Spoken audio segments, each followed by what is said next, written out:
정말 우리의 간절한 소원은 주님 안에서 행복한 거예요. 그렇지 않습니까? 날마다 믿음 안에 행복한 삶을 여러분들 다 사시길 주님의 이름으로 축복합니다. 예, 아멘을 하십시오. 아멘을. 예, 행복한 삶을 사시기 바랍니다. 네, 예, 다 행복하게 사시기 바랍니다. 자, 우리가 사도신경에서 지난 시간에 거룩한 공교회를 믿습니다라고 하는 부분을 이야기를 했는데요. 오늘은 이제 바로 이어서 성도의 교제를 믿습니다라고 하는 부분을 함께 말씀을 나누려고 그래요. 그럼 교제, 성도가 교제한다. 이 말을 딱 들으면 가장 먼저 생각나는 것이 무엇입니까? 우리 교회가 이렇게 5째 주가 있을 때는 우리 목장 모임을 지금 하고 있잖아요. 그럼 이제 목장들끼리 다 모여서 같이 식사도 하시고 또 차도 마시고 뭐 여러 가지 친교도 하고 교제도 하고 그렇습니다. 우리가 보통 이 교제 이렇게 이야기를 하면 가장 먼저 생각나는 부분들이 사실 이런 부분들이에요. 오늘 좀 전에 우리가 읽었던 본문 말씀인 사도행전 2장 말씀에도 보면 이게 성도들이 같이 그러한 교제하는 이게 아름다운 초대교회의 모습들, 우리 교제하면 이런 모습들이 생각이 난다고 하는 것이죠. 자, 그런데 지금 사도행전에서 고백하고 있는 성도의 교제 이렇게 말할 때는 사실은 이렇게 우리가 같이 모여서 뭐 밥도 먹고 차도 마시고 친교하고 근데 이런 정도의 교제를 넘어서고 있다고 하는 거죠. 이거보다 더 큰 그러한 의미가 들어있다라고 하는 것을 우리가 기억을 해야 됩니다. 어떤 의미가 있는 것인가? 가장 먼저는요, 바로 그리스도와 예수님과의 신비한 연합이 전제되는 이러한 교제라고 하는 것을 우리가 먼저 생각을 해야 됩니다. 자, 공교회를 믿습니다라고 하는 고백 다음에 이 성도의 교제라고 하는 내용이 나오는데요. 사실은 이 공교회를 믿습니다라고 하는 이 고백과 성도의 교제를 믿습니다라는 이 고백은 서로 떨어진 게 아니에요. 이게 같은 고백이라고 하는 것이죠. 왜 그러냐면 성도의 교제가 일어나고 있는 그 마당이 바로 교회이기 때문에 그렇습니다. 성도의 교제는 절대로 교회를 벗어나서 교회 밖에서 되어지질 않는다는 거예요. 여러분 누누이 말씀을 드리지만 교회는 건물이 아니잖아요. 이게 예배당, 이 예배당이 교회가 아니에요. 이 예배당 안에서만 교제가 일어난다는 이런 의미가 아닌 거죠.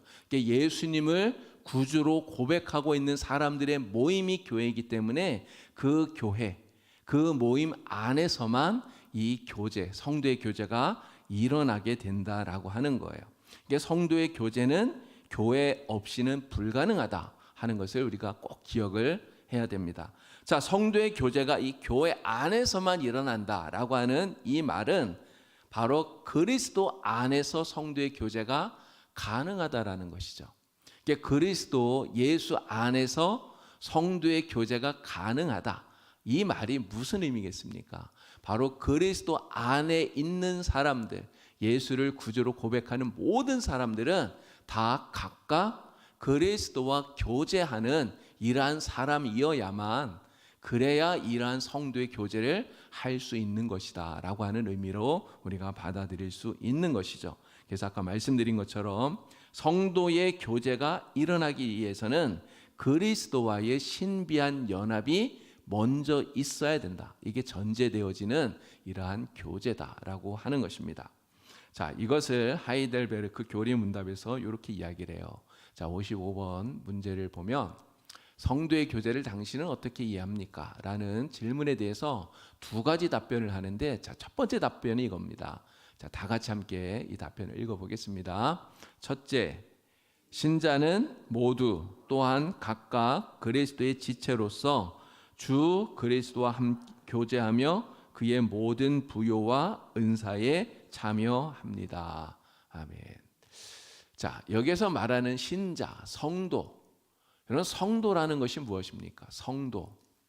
이게 거룩한 무리예요. 그냥 말 그대로 하면. 그죠? 거룩한 무리. 바로 하나님께서 이 세상에서 부르셔서 세상 밖으로 부르셔서 만들어 주신 거룩한 무리들이에요. 여러분 이 성도, 이 무리가 왜 거룩하다고 하는 이란 말을 듣습니까? 성도가 거룩한 이유가 무엇입니까? 우리가 무언가를 잘해서 우리가 거룩하기 때문에 우리가 거룩한 걸까요? 절대 그런 게 아니잖아요. 나의 거룩함 때문에 이 성도가 거룩해지는 것이 아니라 하나님께서 거룩하게 구별하셨기 때문이에요. 거룩이라고 하는 말의 뜻을 말씀드렸죠. 구별하다, 분리하다, 떼어놓다, 다르다, 이런 뜻이 거룩이라고 하는 말에 들어있다고 말씀을 드렸어요. 바로 하나님께서 이 악한 세상으로부터 우리를 구별해서 거룩하게 떼어놓으셨기 때문에 그래서 우리가 거룩해진 거예요. 그래서 우리가 거룩한 성도가 되었는데, 내 단지 분리되었다, 떨어졌다, 이것만 가지고 거룩하다고 말할 수는 없습니다. 지난 시간에도 말씀을 드렸는데요, 우리가 이 세상으로부터 분리되어 나왔으면 어떻게 해야 됩니까? 하나님께로 들어가서 하나님과 연합해서 그리스도에게 접붙임을 받아야, 그래야 진정으로 거룩한 성도가 되는 거예요. 그래서 우리가 그리스도에게로 들어가서 하나님에게 접붙임을 받는 그러한 의식이 바로 세례다, 이런 말씀을 드렸습니다. 로마서 6장 3절, 또 갈라디아서 3장 27절을 보면 그리스도 예수와 합하여 세례를 받는다, 그리스도와 합하기 위하여서 세례를 받는다, 이렇게 이야기를 해요. 바로 이 세례를 통해서 우리가 예수님 안으로 들어가 성부, 성자, 성령 삼일째 하나님과 합하는 것이죠. 바로 주님께 접붙임을 입는 거예요. 바로 이렇게 세례받고 예수 믿는 성도가 된 사람, 바로 이런 사람은요, 예수님과 함께 사랑의 교제를 나누는 사람이다, 이렇게 말할 수 있는 거예요. 자, 그러면 여러분들은 예수님과 교제를 나누는 사람입니까? 아닙니까? 예, 나누는 사람이에요. 이거는 우리가 고민할 이유가 없는 거예요. 우리는 이미 다 세례받고 그리스도 안에서 하나님께 접붙임을 받은, 주님께 접붙임을 받은 주님의 사람들이에요. 그렇기 때문에 우리는 그리스도 예수님과 교제하는 사람들이라는 거죠. 자, 그러면 어떻게 예수님과 우리가 교제를 나누고 있는가? 자, 아까 우리가 읽었던 하이델베르크 교리 문답을 보면 두 가지로 이야기를 합니다. 하나는 우리가 그리스도의 지체로서 주님과 교제하고 있다고 하는 거예요. 여러분, 우리의 몸을 보면 많은 지체들이 있잖아요. 얼굴에도 뭐 눈이 있고 코가 있고 입이 있고 귀가 있고요. 또 우리 몸에 손이 있고 발이 있고 많은 지체들이 있어요. 근데 이러한 지체들이 모여서 우리의 하나의 몸을 이루는 것입니다. 우리 교회도 마찬가지잖아요. 예수님의 몸이 교회예요. 바로 예수님의 몸인 이 교회를 이루는 각각의 지체가 우리들이에요. 우리들이 하는 그러한 역할, 사명은 다 달라요. 그래서 이러한 역할들을 감당하게 하기 위해서 하나님께서 우리에게 주신 게 바로 직분입니다. 목사라고 하는 직분을 주시고, 또 장로라는 직분을 주시고, 집사라는 직분을 주시고, 권사라는 직분을 주시고요. 또 구역장으로, 목장의 리더로, 또 교사로, 찬양대원으로, 이런 여러 가지 직분들을 주셔서 그 자리에서 우리가 감당해야 될 일들을 맡겨주신 것이죠. 오늘 우리는 바로 그러한 직분을 감당하면서, 우리에게 맡겨진 직분을 잘 감당해서 예수님의 몸인 이 교회를 온전하게 바르게 세워나가는 그 과정 속에 주님과 교제한다는 거예요. 여러분, 이게 몸이, 지체가 이렇게 움직이려면 다 머리가 이렇게 움직이는 거 아닙니까? 오늘 우리가 교회 안에서 우리가 살아가고 행동하고 우리의 삶의 모든 것들, 바로 머리 대신 예수님의 지도를 받아서, 인도하심을 받아서 우리가 살아가는 거예요. 바로 그렇게 머리 대신 그리스도와 지체인 우리가 서로 연결되어서 주님 안에서 한 지체로서 교제하고 있다라는 거죠. 자, 두 번째는 어떻게 주님과 교제하는가? 그의 모든 부요와 은사에 참여한다라고 말하는데요.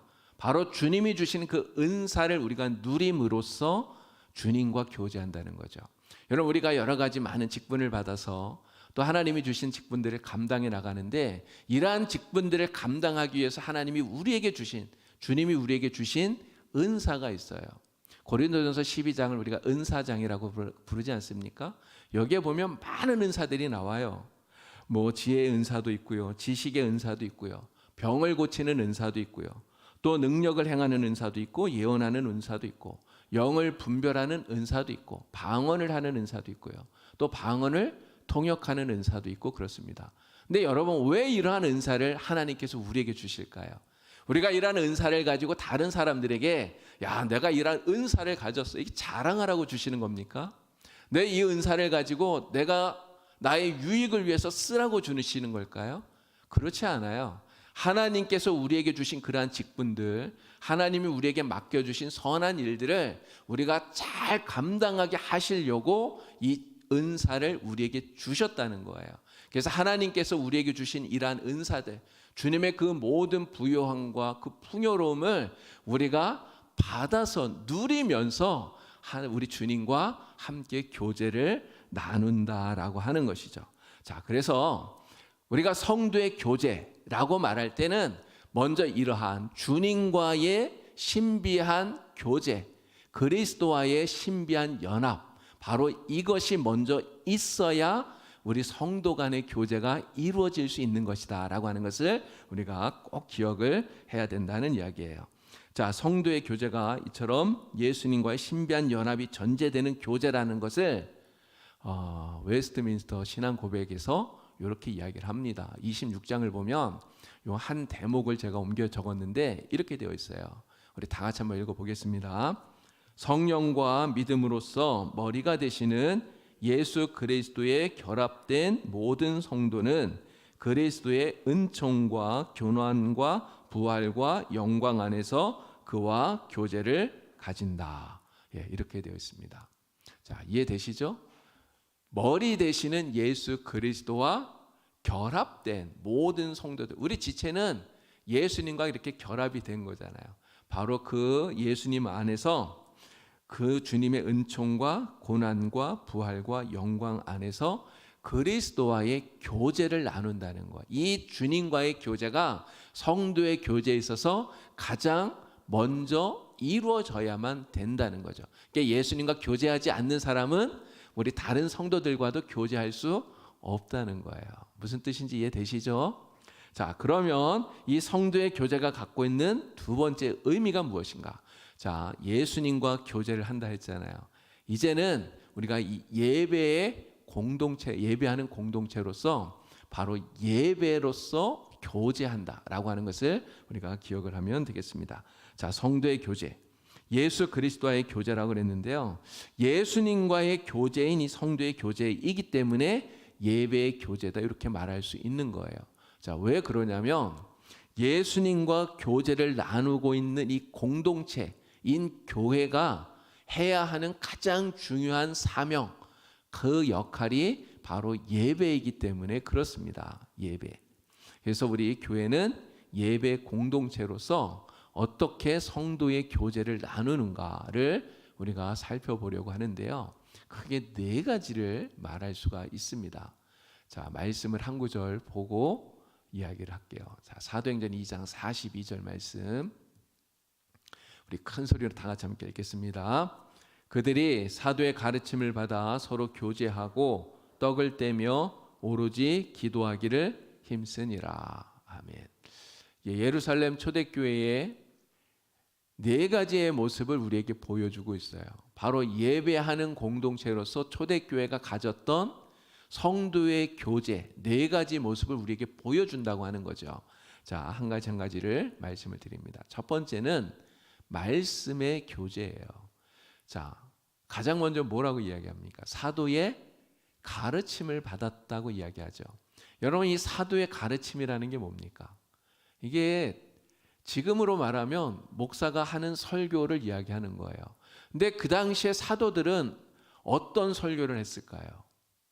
뭐 지금은요, 목사님들이 설교하려면 사실 참고하는 책들이 많아요.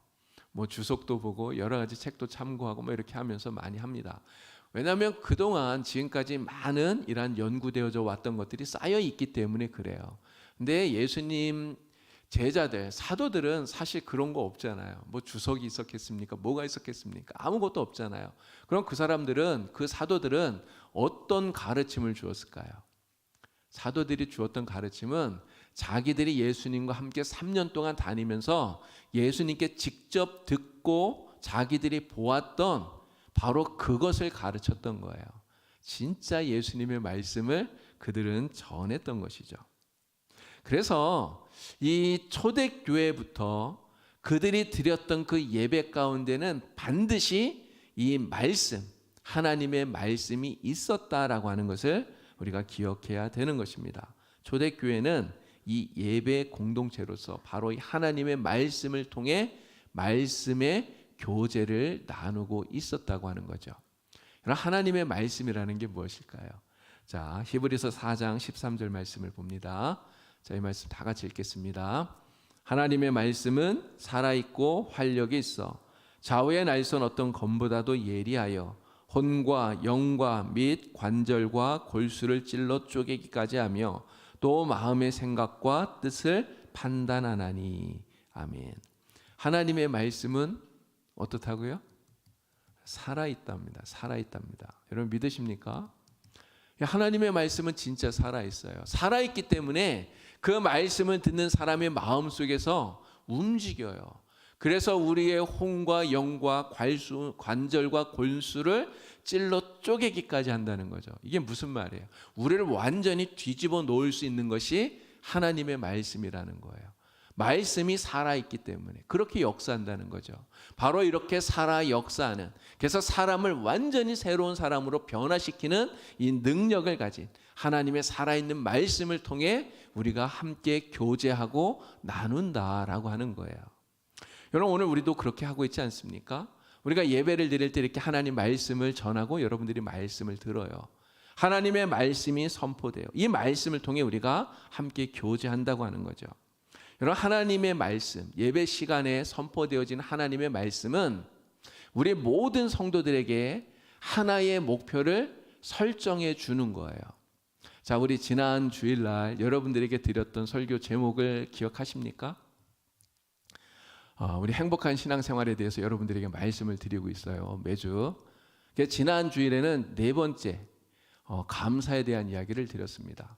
우리가 감사할 수 없을 때에도 예수 믿는 사람들이기 때문에 하나님 때문에 우리가 감사할 수 있다면 오히려 그렇게 감사하는 것 때문에 우리가 행복해질 수 있다. 이런 말씀을 드렸잖아요. 근데 우리가 그런 말씀을 들었을 때 우리 모든 성도들이 그 말씀을 통해서 야, 내가 정말 감사하는 삶을 살아야 되겠다. 정말 감사할 수 없는 상황 속에도 내가 감사해야 되겠다. 이런 어떤 다짐들을 하게 되잖아요. 그러한 역사가 일어나는 게 하나님의 말씀인 거예요. 만일 우리가 말씀을 들어도 그런 어떤 생각도 들지 않고 내가 말씀대로 살아야 되겠다. 이런 다짐도 하지 않는다면 사실 그는 살아있는 하나님의 말씀이라고 말할 수가 없는 거겠죠. 근데 진짜 살아있는 하나님의 말씀을 우리가 듣게 되면 우리 모든 성도들이 그 말씀을 통해 야, 진짜 내가 하나님 말씀대로 살아야 되겠다고 하는 하나의 목표를 가지게 된다는 거예요. 그래서 주님 말씀을 실천하고 주님 말씀을 따라 살면서 주님을 닮으려고 노력하게 되는 것이죠.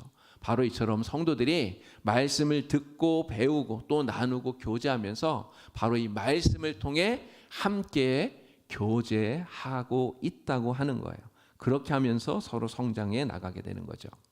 여러분 그렇기 때문에 우리 예배 시간에 선포되어지는 하나님의 말씀, 이 말씀의 선포가 사실은 굉장히 중요한 것입니다. 말씀의 선포가 제대로 바르게 잘 되어야 되는 거예요. 하나님의 말씀을 전하는 이 목사가 말씀을 잘 전할 수 있게 기도하는 것이 그래서 정말 중요한 거예요. 그렇지 않습니까? 여러분 목사가 자기의 생각을 이야기하면 되나요? 내가 생각하고 내가 이게 좋은 거야, 이게 바른 거야. 여러분 그렇게 생각해서 그런 것들을 가르치는 것이 올바른 걸까요? 사실은 그렇지 않잖아요. 여러분 말씀의 근원은 어디입니까? 설교가 이 설교의 근원, 말씀의 근원지.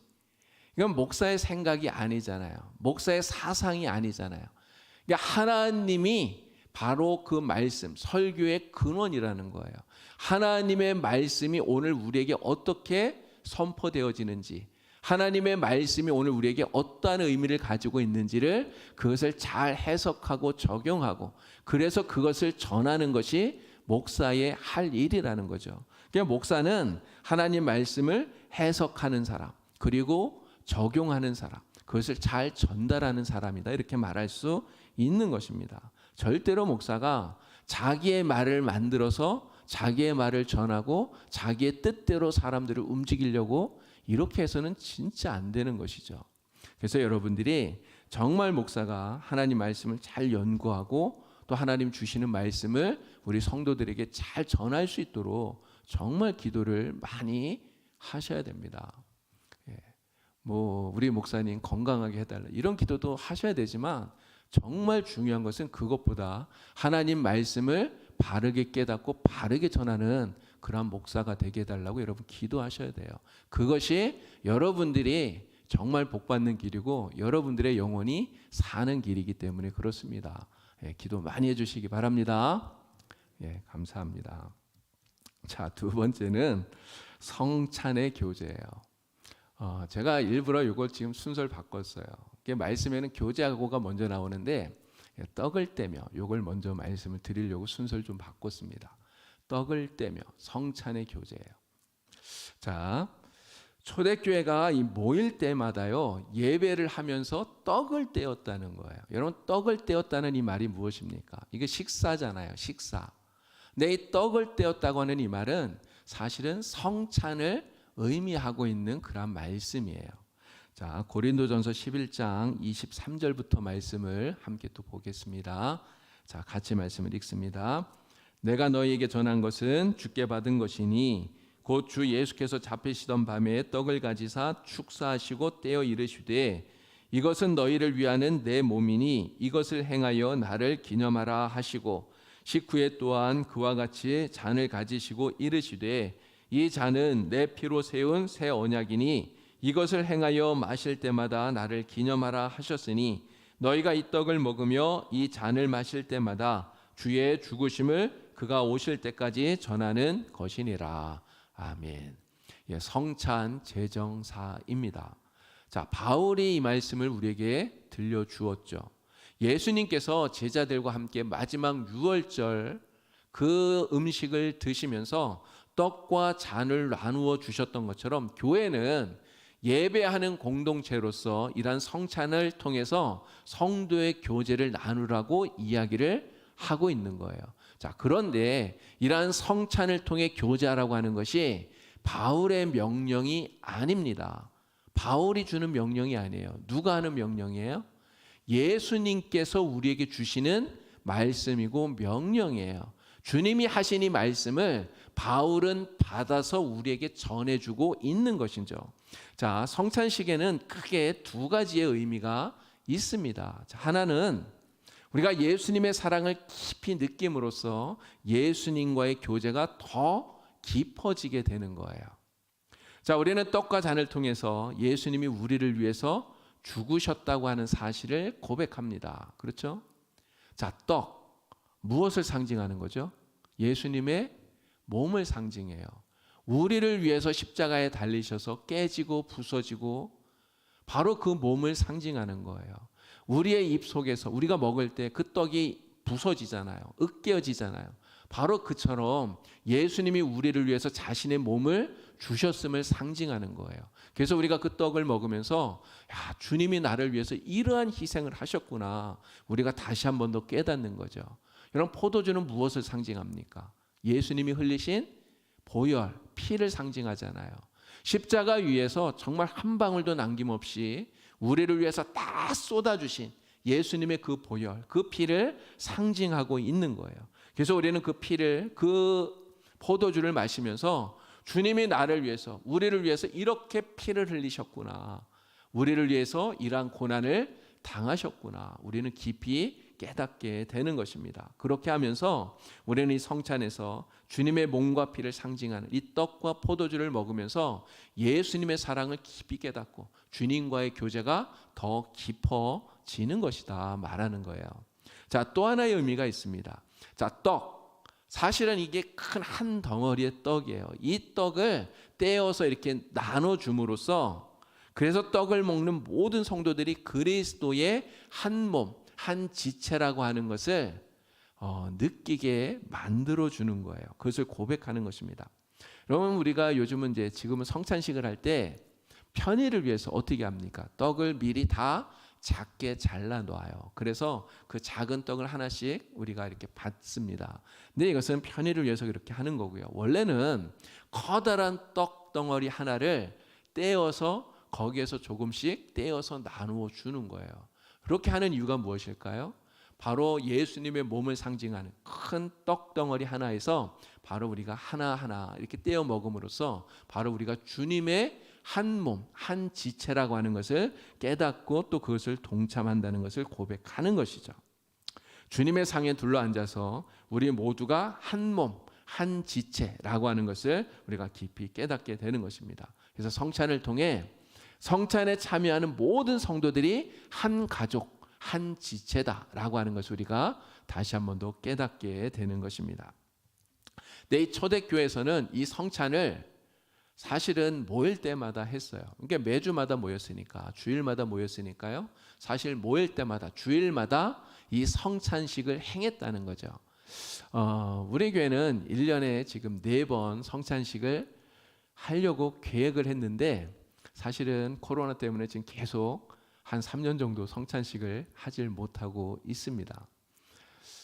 근데 이제 이 코로나가 지금 이제 거의 지나가고 있기 때문에 이제는 성찬식을 하려고 하는데요. 여러분, 우리가 성찬식 할 때 정말 우리가 그저 이 성찬식을 형식적으로 참여하는 사람이 되어서는 안 된다는 것이죠. 주님의 몸과 피를 상징하고 있는 이 성찬식, 정말 주님의 몸과 피를 기념하는 이 성찬식의 그 의미를 잘 되새기면서 우리가 기도하고 잘 준비해서 성찬식을 참여하고요. 그리고 또 이 성찬식을 통해서 주님과의 사랑의 교제가 더욱더 깊어지고 또 한 몸인 우리들끼리의 이런 사랑의 교제가 더욱더 깊어질 수 있도록 그렇게 하는 은혜로운 성찬식이 될 수 있게 우리가 잘 준비를 해야 되겠습니다. 자, 3번째는 섬김의 교제예요. 섬김의 교제. 자, 서로 교제하고 이렇게 이야기했는데 바로 여기서 말하는 이 교제가 성도들이 서로 섬겼다라고 하는 그러한 이야기입니다. 자, 우리도 이러한 섬김의 교제를 해야 돼요. 우리 교회 안에서.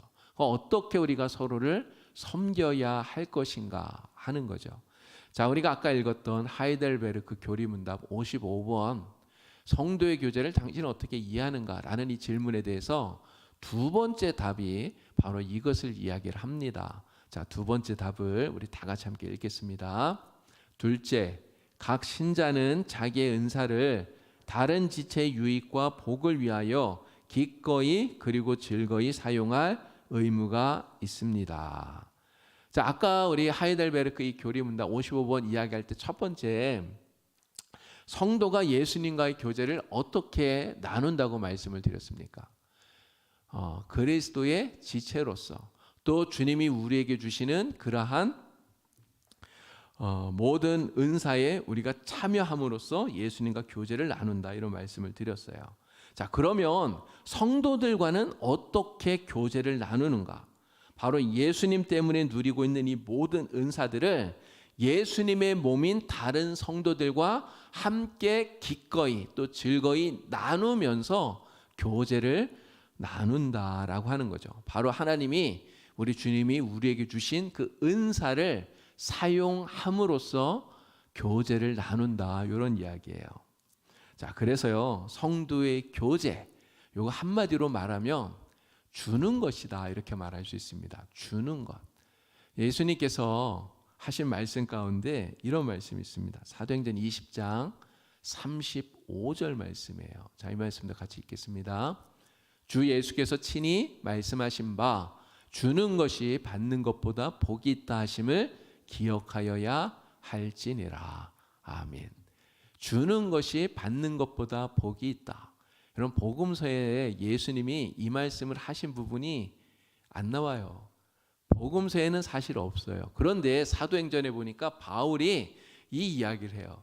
예수님께서 친히 이 말씀을 하셨다는 거예요. 뭐라고 말씀하셨다고요? 주는 것이 받는 것보다 복이 있다. 예수님께서 친히 하신 말씀이래요. 그런데 예수님께서 어떻게 하셨습니까? 이 말씀하신 그대로 행하셨잖아요. 예수님은 우리에게 모든 것을 주셨어요. 심지어 자신의 생명까지 아낌없이 예수님은 우리에게 주셨어요. 이런 예전 복음성가 가운데요, 사랑은 참으로 버리는 것이라고 하는 복음성가가 있습니다. 우리 찬양 다들 아시나요? 아시죠? 옛날에 아마 많이 불러보셨을 것 같아요. 사랑은 참으로 버리는 것, 이 찬양이에요. 근데 이 가사를 보면 사랑은 참으로 버리는 것, 더 가지지 않는 것, 이렇게 이야기합니다. 이상하다 동전 한 입, 움켜잡으면 없어지고 쓰고 빌려주면 풍성해져 땅 위에 가득하네, 이렇게 이야기해요. 여러분, 사랑이라는 것은 무엇입니까? 우리 기독교의 사랑. 기독교의 사랑은요, 움켜쥐는 게 아니에요.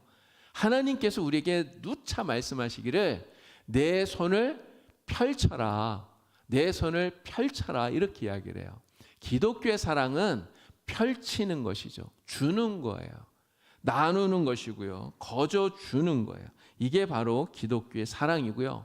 바로 이렇게 할 때 오히려 더 풍성해지고 더 커진다라고 하는 것입니다. 바로 우리 성도의 교제라는 것이 무엇인가? 우리 주님께서 우리에게 주신 것처럼 주님이 주신 그 모든 은사들을 가지고 이처럼 아낌없이 서로 나누고 주는 것, 바로 이것이 성도의 교제라는 거죠. 자, 하이델베르크 교리문답에서 보면 우리가 이렇게 성도들 간에 교제하는 것이 우리의 의무라고 이야기를 해요. 사용할 의무가 있다고 얘기하잖아요. 근데 이 의무를 어떻게 행해야 되는가? 두 가지를 얘기합니다. 하나는 기꺼이 하라는 거죠. 기꺼이.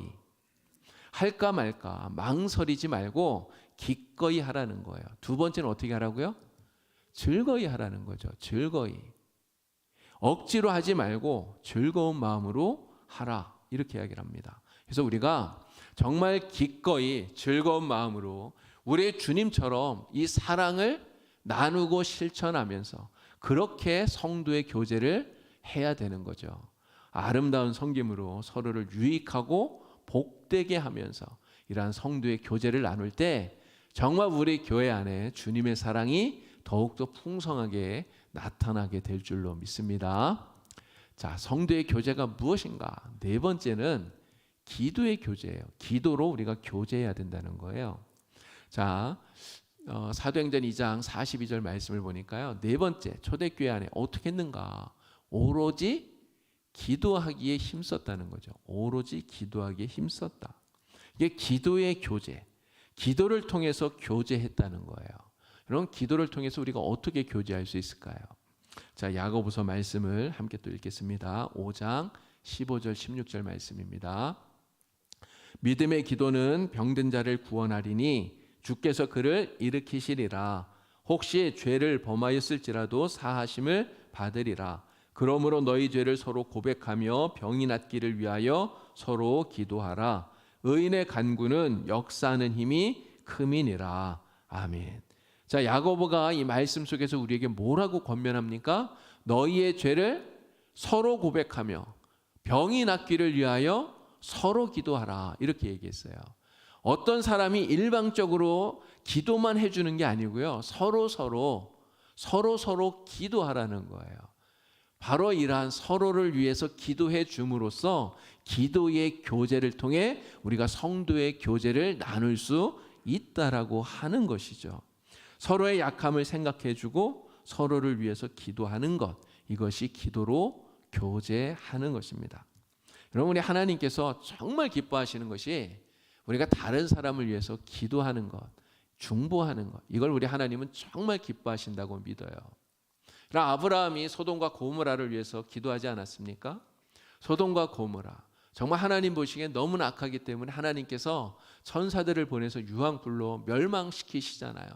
그런데 그러한 소돔과 고모라를 위해서 아브라함이 기도했어요. 뭐라고 기도합니까? 하나님, 거기에 의인이 50명이 있다면 그래도 멸망시키실 겁니까? 묻잖아요. 하나님께서 뭐라고 말씀하셨습니까? 야, 50명 있으면 내가 그 50명 때문에 내가 멸망시키지 않겠다 이야기하죠. 자, 그 다음부터 아브라함이 하나님과 이걸 뭐라 해야 됩니까? 이게 계속 얘기하잖아요. 하나님, 5명 부족하면 어떡하실 거예요? 묻잖아요. 그러면 내가 45명 때문에도 내가 멸망시키지 않을게. 40명밖에 없으면요, 30명밖에 없으면요, 이거 10명까지 얘기해요. 6번이나 계속 숫자를 바꾸면서 하나님 어떻게 하실래요? 이렇게 물어봐요. 여러분 왜 그럴까요? 그만큼 소돔과 고모라에 있는 그 사람들, 정말 불로 멸망당해 죽을 수밖에 없는 사람들이지만 불쌍하게 여기기 때문에 그들을 위해서 중보하는 거예요. 하나님께서는 바로 이러한 아브라함의 그 기도를 기뻐하신다는 거죠. 여러분 모세도 똑같이 그렇게 기도하지 않았습니까? 이스라엘 백성들이 가나안 땅을 향해 가는 그 과정 속에서 얼마나 하나님 앞에 정말 불의한 일들을 많이 행했습니까? 하나님 원망하고 불평하고 반역하고, 하나님께서 어떻게까지 말합니까? 내가 저들을 다 멸망시키고 멸하고 내가 너를 통해서 새로운 민족을 만들겠다까지라고 말씀하셨어요. 그럴 때 모세가 뭐라고 말하죠? 하나님 차라리 제 이름을 생명책에서 지우시고 저들은 구원해 주세요. 이렇게 이야기를 하는 거예요. 모세가 이스라엘 백성들을 얼마나 사랑하고 또 얼마나 불쌍히 긍휼히 여겼는지를 우리가 잘 알 수 있는 거죠. 그렇게 그들을 위해서 긍휼히 여기고 기도할 때 하나님께서 그러한 모세를 기뻐하셨다고 하는 거예요. 여러분 예수님께서 지금 어디에 계십니까? 우리 주님이 지금 어디에 계셔요? 하나님 보좌 우편에서 우리를 위해서 끊임없이 기도하고 간구하신다고 말씀을 드렸잖아요. 우리를 위해서 중보하시는 우리의 유일한 중보자가 되어주시잖아요. 주님이 우리를 위해서 그렇게 끊임없이 간구하고 기도하는 것처럼 오늘 우리가 그러한 중보의 모습, 기도하는 모습을 가져야 됩니다. 우리가 서로를 불쌍히 여기고 긍휼히 여기면서 그들을 생각하면서 그들을 위해서 중보하고 기도할 때 하나님이 바로 그러한 우리를 기뻐하시고요. 오늘 우리는 이러한 서로를 위한 이 기도를 통해서 성도의 교제를 아름답게 만들어갈 수 있다고 하는 것이죠. 특별히 우리 교회가 이제 5월달 시작하면서 헤세드 기도회를 또 시작을 했습니다. 하나님의 특별한 자비와 은혜를 구하는 기도회라고 말씀을 드렸잖아요. 나를 위해서 기도하는 게 아니라 다른 사람을 위해서, 우리 교회를 위해서, 또 우리 영주 땅을 위해서, 이 나라를 위해서 기도하는 것입니다.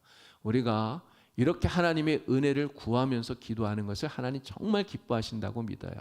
여러분 헤세드 기도회 화요일하고 목요일 저녁에 합니다. 여러분 기억하시고 꼭 나와서 같이 함께 하나님의 은혜를 구할 수 있기를 주님의 이름으로 간절히 축원합니다.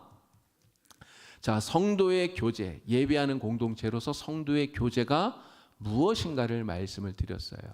그냥 우리가 같이 모여서 밥 먹고 또 차 마시고 뭐 같이 게임하고 놀고 이게 성도의 교제의 다가 아니라는 거죠. 이것도 분명히 해야 되지만 그러나 이것만이 성도의 교제가 아니라 더 중요한 의미가 있다고 말씀을 드렸어요.